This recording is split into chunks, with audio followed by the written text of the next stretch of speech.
আসসালামু আলাইকুম।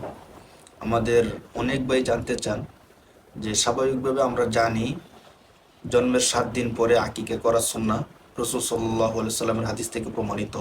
বাকি কেউ যদি কোনো কারণে জন্মের 3 দিন, 2 দিন, 4 দিন পরে আকিকা করতে চায় অথবা আকিকা করে ফেলে, তাহলে তার আকিকাটা হবে কিনা। তো আমরা না জানার কারণে অনেকে আমরা মনে করি যে 2 দিন পর বা 3 দিন পরে আকিকা করলে হয়তো আকিকা হয় না, আকিকা হতে হলে 7 দিনই যেতে হয়, এমনটা মনে করি। এটা ভুল ধারণা। মূলত সুন্নাহ পদ্ধতি হলো 7 দিন পরে আকিকা করা।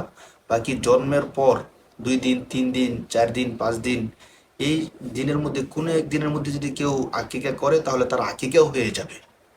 সুন্নাহ ফলো না করার কারণে হয়তো সব কিছু কম হবে, বাকি যে আকিকার যে মূল দায়িত্ব সে দায়িত্বটা আদায় হয়ে যাবে।